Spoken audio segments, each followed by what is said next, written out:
Hey everyone, welcome back. So in today's video, I just want to talk to you guys about how to budget, right, for your own personal finances. I'm going to be talking about the 50-30-20 rule, and we'll get into it here right now. I also have a spreadsheet at the end of the presentation which will go into how your money is positioned and where you're spending it will affect the other two categories, right? So if you have too much in 50%, the 30% needs to be adjusted in order to get the 20% savings. So without further ado, how to budget.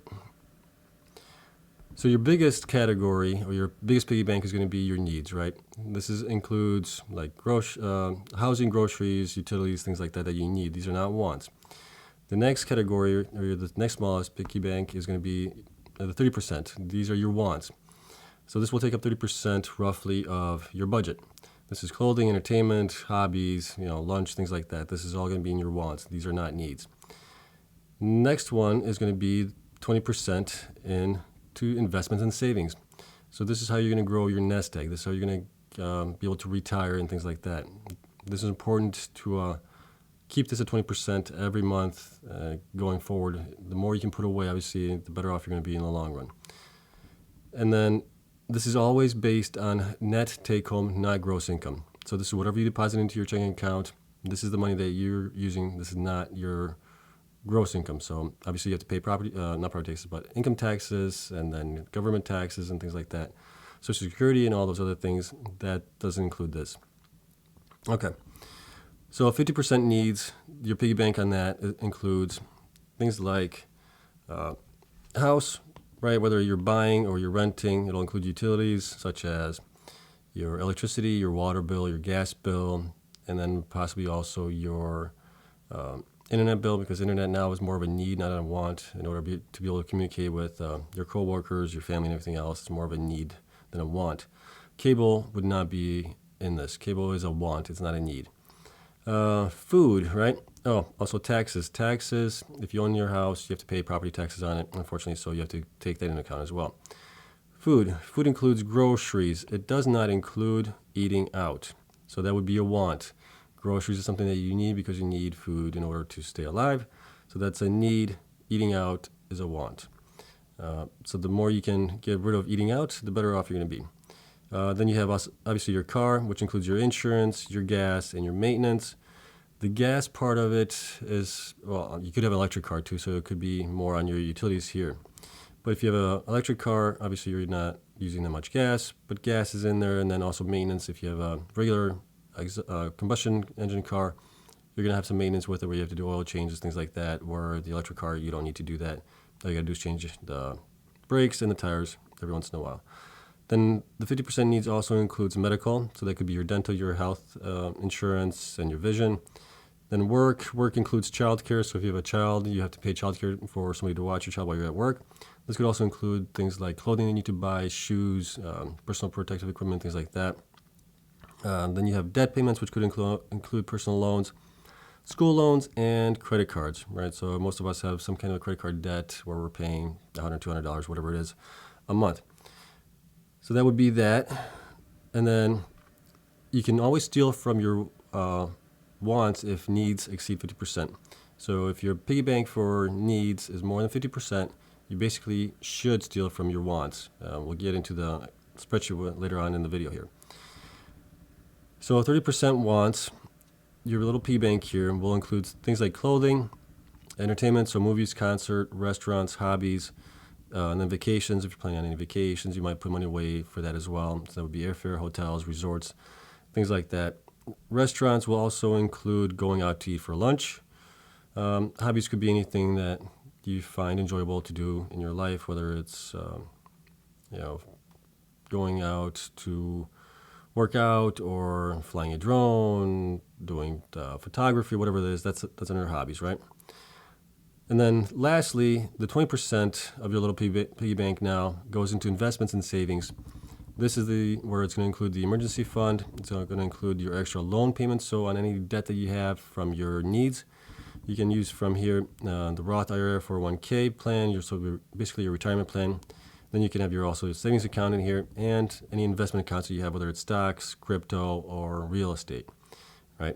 So the 20% is important because we want to put away as much money as we can to build our nest egg, to build our wealth for retirement, or to invest it into obviously other things that bring in more money, like real estate, possibly stocks. And then you obviously need a little bit of crypto nowadays, it seems like, so you have all that covered.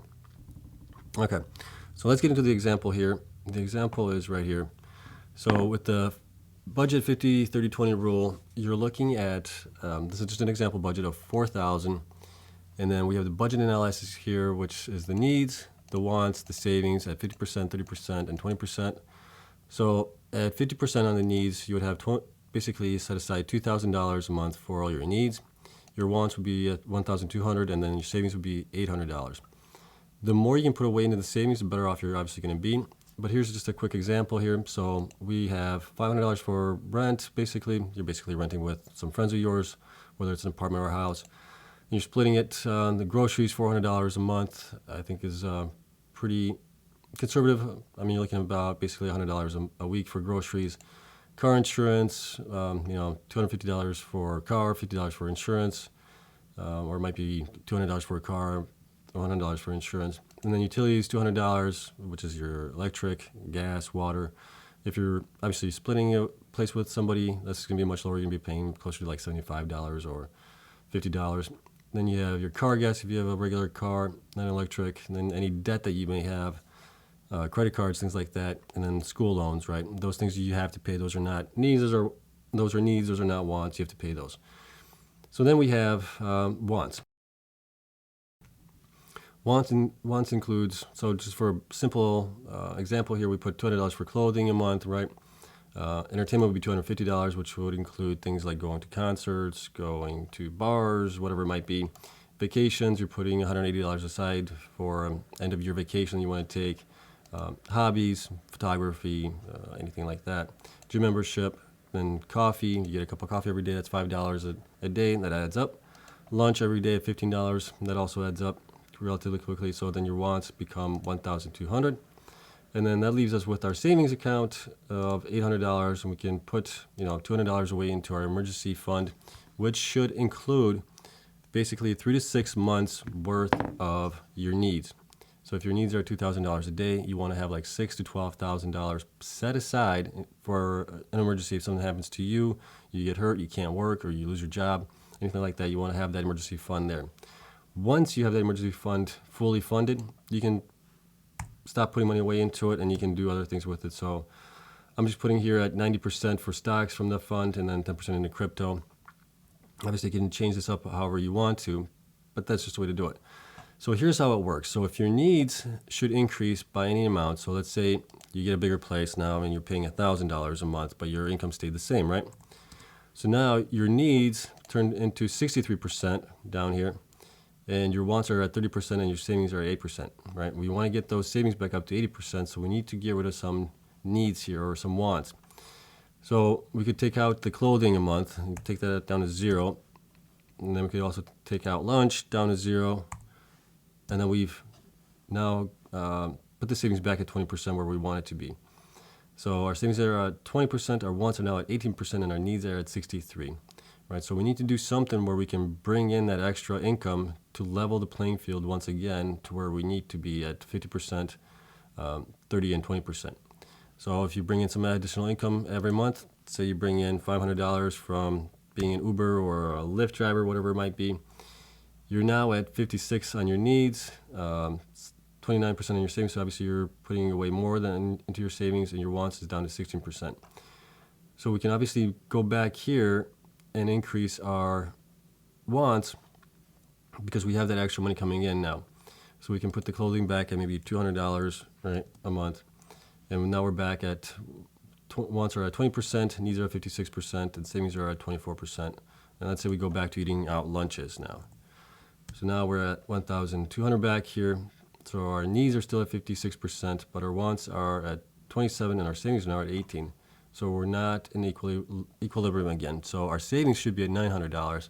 So we really should take out $100 from the lunches out and put that at 200, and then we're back at 20, and we're pretty close to where we should be. We're still over by $225 here on our needs, as we should be at $2,250 and we're at $2,500. So if we get hustle a little bit more, we're up to $750 now a month extra income.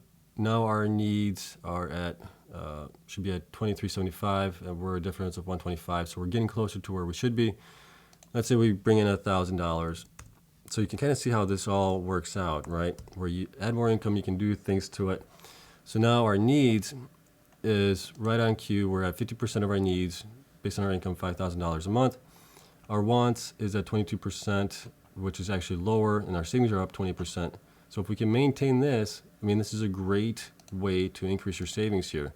So I hope this helps out, kind of understand the way this works, this 50-30-20 rule. When you add things and you move things around, hopefully this kind of makes a little bit more sense now, seeing it how it all works. If you have any questions, please give me, let me know, obviously, in the comments down below. I'll try to answer as many questions as I can. And I hope this just helps you guys out. This is important. I do this on my own. I've been doing it for not long enough. I should have started when I was younger. Things that you learn when you're older, when you do this kind of things, when they should have taught you this stuff in school and they didn't. So I hope this helps you guys. If you enjoy this type of videos, please consider subscribing. It helps me out a lot. I do appreciate it. So that's all I have for you guys. Thanks a lot for watching, and I'll see you guys in the next one.